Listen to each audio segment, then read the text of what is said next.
In yesterday's episode, we wrapped up season 1. It was a successful season with us finishing in 5th place. Disappointing result though on the final day of the season, losing to Norwich, but we still did get that 5th place. So, today's episode, we're going to be looking at the season review. Let's jump in and show you how we've got on.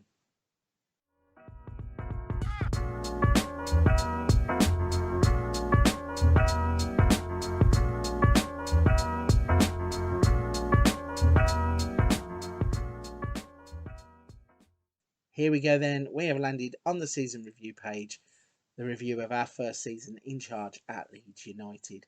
So what we're going to do in this episode is probably break down all the screens that are going to come with the season review. We're then going to have a little look at the squad. I'm going to show you a few players, show you how they developed and what they look like at the end of the first season.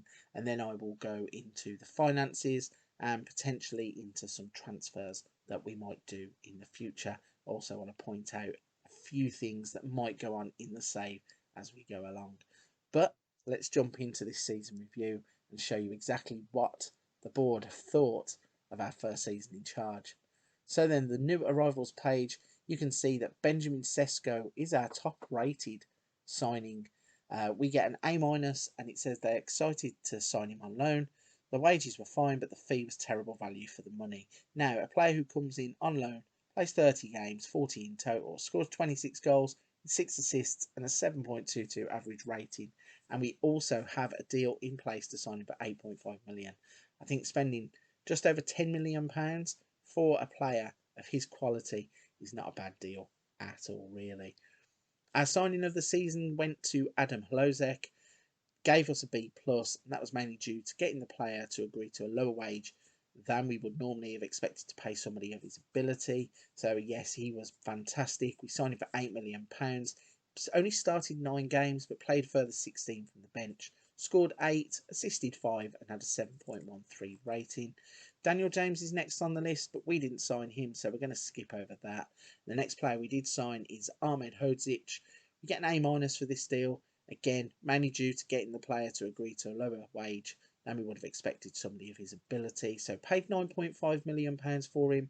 I think he's had a solid first season with 15 games and a further 8 from the bench, 2 goals, no assists and a 6.97 average rating. The next one on the list is Karim Adeyemi. We get a B- for him. The board are pleased for the deal to sign Adeyemi. However, we feel the player's wages are too high for his place in the squad. So as a 20-year-old, he's going to be one for the future. We signed him for £17.75 million. He started 14 with 6 further games from the bench, scored 5 goals, had 2 assists and a 6.91 average rating. The next 2 players we didn't sign, so we're going to skip those. And we are on to Rodrigo Bentancur. He came in, we get a C+ for this. It says the transfer fee paid for the player was a good deal for the club. At 24 years old, coming from Juventus for 5.75 million. He has 15 appearances, 2 assists and a 6.81 average rating. Took his time to bed into the team, but once he found his rhythm in the midfield with either Adams or Phillips, he really came on and held his own. The next player that we signed is Rene. He was just a cover player. He was brought in just to replace Dallas in the short term. He's a 29-year-old. We get a C+ for that deal. Played 7 games with 5 from the bench, 2 assists and a 6.75 average rating. We then signed Matthew Zinio. There's a little bit of a trend coming here. These are all wing backs that we signed basically to cover the hole that Dallas was leaving. He is a 21-year-old fullback, cost £6 million, played 12 with 2 from the bench, and had an average rating of 6.71. Board give us a B- for him. I actually think that's a better deal than it sounds. We have a player who is going to develop into a brilliant right back, and we got him for £6 million and have already integrated him into the team and the country. Emil Kraft was the next one. He again was a player that we signed from Newcastle. Once they gave us all that money for Dallas, he was a player that they were selling off. I think they wanted 7.5 million. We got him for 4.8, so it turned out to be a bit of a bargain. Only made 4 appearances. He had some injuries and was also cup-tied in the games I wanted to use him, so couldn't really do that. Tyler Adams, we get a B+ from the board, and the board were really harsh on Tyler Adams at points in the season. They were criticising him left, right and centre. Kept his head down, kept getting in the team. I was picking him regardless. He played 30 times with 6 further appearances from the bench, scored 2, assisted 2, including scoring our goal of the season, and he had a 6.69 average rating. Ruben Pulido was the player who was signed really just to put in and start giving a bit of experience to. He's a 21-year-old, paid 2.5 million for him.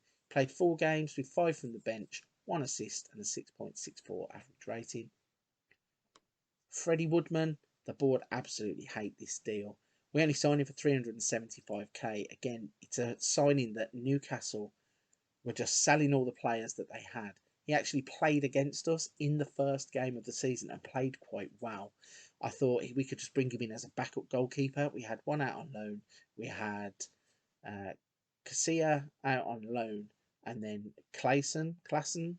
He got injured at some point, so I thought 375 for an English homegrown player who goes towards the quota was an absolute steal, even if the board don't like it.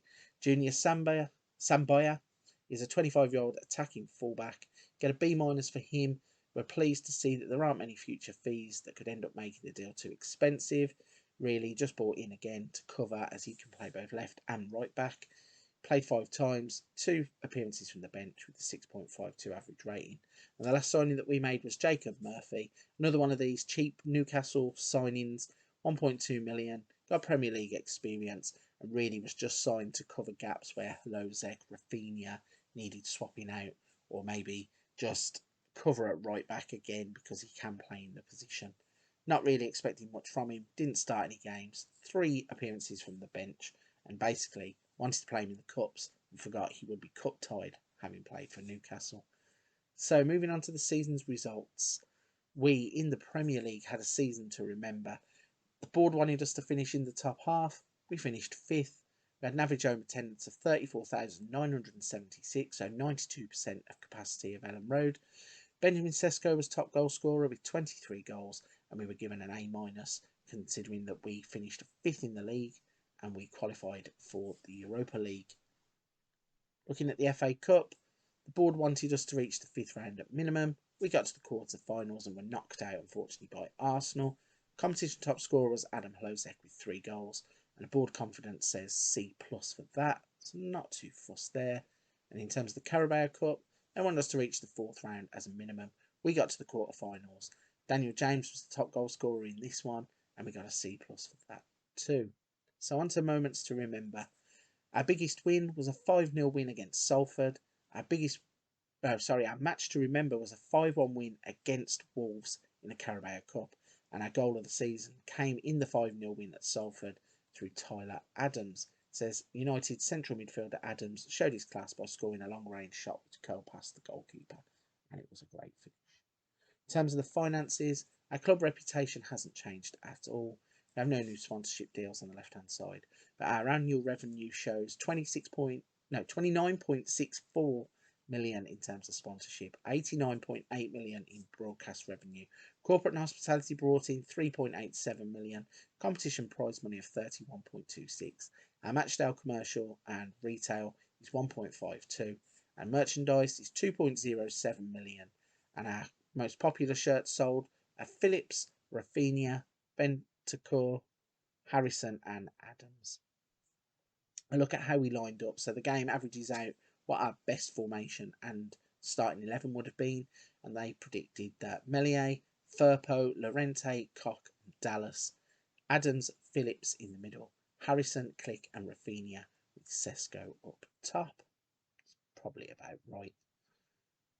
So in terms of accolades, we only won Premier League Manager of the Month for January. In terms of the club awards though, Rafinha was Player of the Season, Meslier was Young Player of the Season, Signing of the Season was Hlozek, Goal of the Season went to Tyler Adams, Sesko, the 18-year-old wonder kid, scored 26 goals to be top goal scorer, most assists go to Rafinha with 16, Sesko got most Player of the Matches with 7, Rafinha had the highest average rating with 7.3, and Ahmed Hodzic completed most passes per 90 minutes with 66.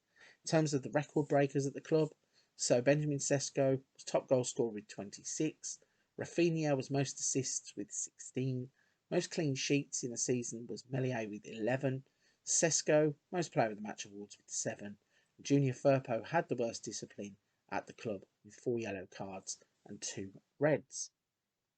So that takes us out of the season review. And as I said, we are going to have a quick look at the squad just to show you a few of the players who and how they have developed across the first season. So the first one is Melier himself. He has developed not as much as I thought he might. He's 22 years old, so probably not a lot of development left for him, but he's a solid goalkeeper, and this is how he looks after the end of the first season. The next player to have a look at will be Tyler Adams. We brought him in. He's a 23-year-old. He's developed in terms of some of his technicals. His mentals are improving. His pace is up. His strength is also improved. His media description is a tireless midfielder, and he's exactly what we need in the midfield. So this is how he looks after the first season. The next player to show you will be Rodrigo Bentancur. So 24 years old. Since he's been at the club, he has been improving in terms of his stats, his marking, his passing, his anticipation, his composure, concentration, all of those nice yellow arrows going up. And I think he's a player that I look forward to keeping at the club for a while. It says he's got 4 years left on his deal, so no problems there. And this is how he looks at the end of the first season. The next one to show you is Calvin Phillips. So, 26-year-old now, at the end of the first season, his passing and his leadership have improved. We had to put him in as vice captain halfway through the season when Dallas left. The only downside is that with his improvements come the big boys. Liverpool and Newcastle both want him in a transfer. Don't think he's going to go anywhere. The next one to have a look at is Rafinha. So at the end of the first season, he has made waves in real life. He makes waves in Football Manager 2. His crossing, his first touch, his free kick taking, positioning, vision, they're all on the up. The only problem is, after a successful first season, the big boys are now circling. So he is wanted by Arsenal, Liverpool, Inter, Atletico, Barcelona, Real Madrid, and even Moneybags Newcastle are interested. So we've already had nearly 50 million out of Newcastle. Don't really want to be selling Rafinha there. If he forces a deal through, which I think might be likely in the summer, one of those Spanish teams, or maybe Inter Milan, would be the preferred destination for me, so we don't have to come up against him in the league. The last couple of players to show you down at the bottom here will be Karim Adeyemi. So he is 20 years old. He has started to develop in terms of his physicals. Acceleration is up, strength is up, bravery is up, dribbling, first touch, long shots, all going in the right direction. I don't know what his best position is. His media description is a striker, but he only has finishing of 10. So I'm not 100% sure that that's where I want to play him. I've been playing him cutting in off of the right wing. He has a strong left foot, so hopefully he can just continue to develop. But I have no concerns with him whatsoever. 20 years old, he's definitely one for the future of the club. Then the next one to show you is Adam Lufc signing off the season. So he managed to bust his way into the next gen top 50 players to watch. Came in at number 33. 19 years old, developing quite nicely as a player in terms of technicals, mentals, and his physicals. His jumping reach has gone up to 14, which is quite impressive considering he's not. Actually, he's 6'1". I was under the impression that he was quite a small player, quite a nippy in and out player, but 6'1", his jumping reach going up is actually quite logical. But yeah, this is what Adam Lufc looks like after the first season. Another one on a contract through to 2026, and he'll be going nowhere. And the last one to show you is Benjamin Sesko. He is a player that says in the top corner, sign him whatever the price, and that is exactly what we are doing. We have a deal in place for 8.5 million to sign him on a permanent deal. He has come into the club and been absolutely brilliant.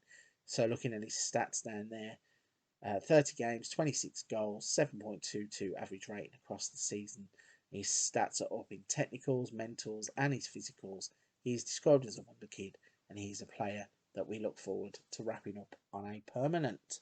So speaking of transfers, that is the next thing to go in. Let's have a little look at the finances. So looking at this screen, you can see we have a 74.9 million bank balance, and we have 49.1 million pounds to spend in the new season in terms of transfer budget. In terms of wage budget, a 1.358 million pound wage budget, which means that any players that we bring in are going to get a decent amount of pay. We can also shift that around a little bit, I'm sure, to move it as we need it.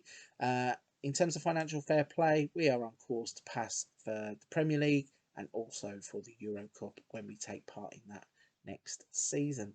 So that's the team looked at, the finances looked at. The last thing to show you really is the transfers. So in terms of players that we are going to be bringing in, we are trying to do one deal early, and we are going to try and sign Moritz Kjærgaard.